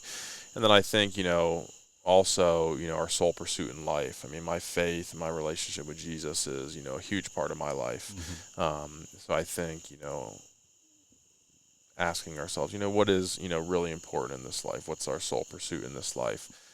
So I started that brand about a year ago, and it's just something fun me and all my buddies do, have. It's like us with our Pertinent Outdoors. Exactly. It's just based, it was, formed from just a passion for, hunting and the outdoors. And so I run the page and just, post hunting content, and, my buddies all send in pictures and, help me out with it all. So it's just a fun brand that, I'd like to, figure out a direction to take it and just do more with it. But it's just a good outlet to, Yeah, that's cool. I was looking for your house when I got here, and I saw the number across the street, and I wheeled into your driveway, backed up in. I'm like, God, I hope I got the right house here. And I looked in my mirror, and I saw the Soul Pursuit sticker on your truck. So I'm like, yep, I got the right spot. Yeah, or else someone would have been getting 2 new tree stands. So that's right. It would have been a good day. The neighbor's a hunter too, so he probably would appreciate it if you backed into his. I'm sure his he driveway. You got any more of those stickers? Yeah, I got a shirt upstairs too. I'll get you a shirt. Yeah, so I got some shirts made, and the slogan for the brand is "More Than the Hunt." That's awesome. And I just, to me, the harvest of a deer, or shooting the geese or turkeys, like that's, to me, that's icing on the cake for what we do as hunters. I mean, and I know that's not really what it's all about. Yeah, though. you can relate to this as well. I mean, to me, it's so much more than just sitting in the tree stand and shooting an animal. It's the camaraderie, it's the relationships we build with friends, it's the food plot. I mean, it really is so much more than just the hunt. So that's the slogan of the brand. So I got some shirts made recently with that on the front. Nice. So I'll grab you one of those. Yeah, that'd be awesome. Yeah, it's fun. I'm actually placing a hat order. I've been in the works for a couple weeks with some different companies working on some hats. So we have a website, and we're going to get them all up on the website here soon. So yeah, it's awesome. It's a fun hobby, and I think when you do something just out of passion, that's the best way to approach it, which I know you've done with Pertinent, and it's just something we love. So no, that's awesome. Soul Pursuit Outdoors, and you're on Instagram. Yes, sir. Yep. And you have a web page also? Yep. Yeah, soulpursuitoutdoors.com. Okay, cool. Yeah. So there's nothing, no apparel on it currently, but once if people want to follow along, absolutely. Yeah, once we get these hat orders, we'll start getting them posted up on there. We may have to get together after we get into deer season, or and do a recap, absolutely. or maybe stay in touch. And that would be great. Share the stories, because there's always a lot of stories. Them. So it's as you know, the going back, looking at all the deer on the wall, or stories, good memories with friends. That's what the best part. Like, you asked me if we process our own deer, and I was telling you we did. So there's myself and my brothers, so there's 3 brothers. So there's the 4 of us, and then there's a couple of guys that have always cut with us, and hunted with us. And then we have our boys, and then a couple of our boys' friends. So we got, and my nephews, they all cut with us. So we got maybe like 12 guys. And cut nights are the most fun. My brother told me, he goes, the worst thing about deer season ending is the cut nights are over, because we usually cut like on Tuesdays. And my brother will come, and he's got his little grocery bag, and he's got his cheese and his cheese cutter, and my wife will make some pizzas, and we have drinks afterwards. And if there's we got the TV, but usually the TV's not on because we're cutting on a weeknight. If we cut on a weekend, we watch football out there. But the guys, I'm over there skinning, usually by myself, and taking the deer apart. Everybody has a job, and you work at the same spot, so they're all very good. And then we can cross over. A couple guys, like my son Jimmy, can also do steaks and roast, but he's primary shoulder burger. But anyways, point being, when I'm over there working, I listen to all these conversations, and they're all like stories, Oh, yeah. And like, oh, you wouldn't believe this buck I saw the other day, and he came, I thought I was going to get a shot. And just listen, it's just so much sharing of experiences and stories, that it's like the cutting, the processing of the deer is almost like just adds another dimension to the whole hunting. Yeah. You know, with the family all coming together, Mm-hmm. you know, weekly, processing our deer, telling stories. Yeah, that's awesome. And it's the fellowship. Yeah. I mean, that's what. Yeah, it's awesome. That's one of my favorite things about hunting is the people I share it Yeah. with. I mean, don't get me wrong. Like, I still go out in the woods and sit in the stand by myself, but it's not.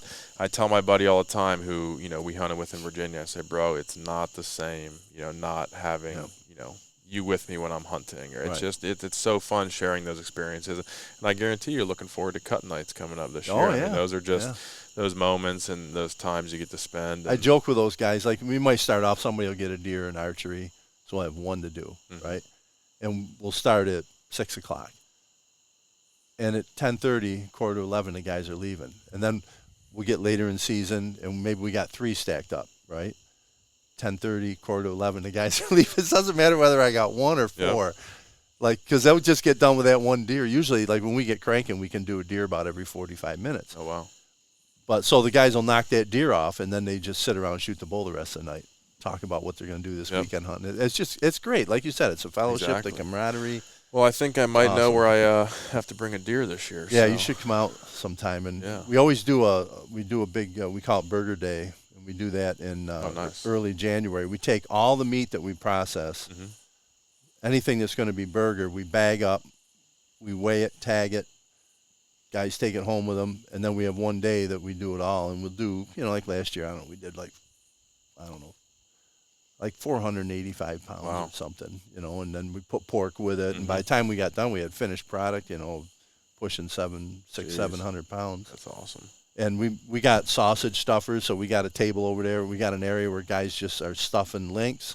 We got another machine that's just cranking out burger into burger bags. And y'all got it going on over there. Oh, and meanwhile, we got like biscuits and gravy for breakfast or breakfast sandwiches. Wes, one of our guys, he's the best guy to have in your cutting group. He's never killed a deer in his life. And he's there all the time. He works his butt off for us. He's awesome. That's great. Great guy, but he just enjoys hanging with us, you know. And sounds like a fun time. Yeah. I'll have to stay in touch and let you know. Yeah, absolutely. We have visitors pop in on Burger Day and have lunch with us. Well, and too, it's so rewarding.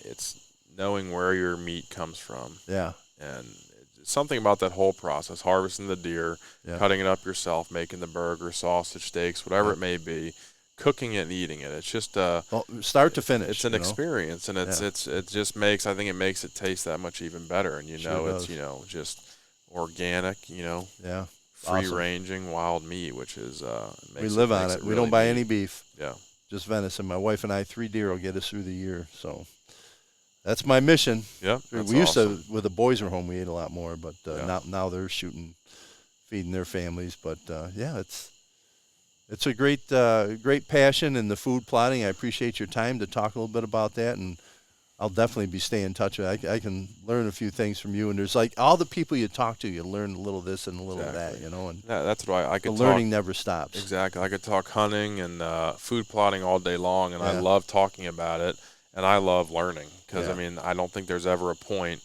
in we could say any area of life where we should ever stop learning. So it's great. I mean, I love, me and my buddies are on a group chat and we're all planning plots this year, and it's just great. Well, here's how you did it. Here's how you did it. This worked. This didn't work. And it's just, you continue just to, refine the craft and try to make it, better, each year and out. So it's awesome. Great. I love these conversations. So I appreciate you. Well, hey, having me on. Thanks for having me out, and thanks for the business. On behalf of Steve, he said to say hi, and a couple times you've mentioned your recent father's passing, and I didn't say my condolences. You and I already talked after he passed, and had a couple conversations there, and it's. But yeah, Steve wanted me to pass that on, and on behalf of all of the gang at Pert Near Outdoors, we're all thinking of you. I let the boys know and everything, and but yeah, appreciate tough time, and. That's the other thing, right? We all stick together in hard times too. That's all we can do. Keep each other in our thoughts and prayers. So absolutely. So Soul Pursuit Outdoors. Check out Parker Bean over there. Parker, thanks for having me, and we'll look forward to doing it again sometime. Appreciate it. Hope you have a good one. Yeah, you all too. Right, thank you. Meanwhile, we'll keep feeding them. Yes, sir. Take care, folks.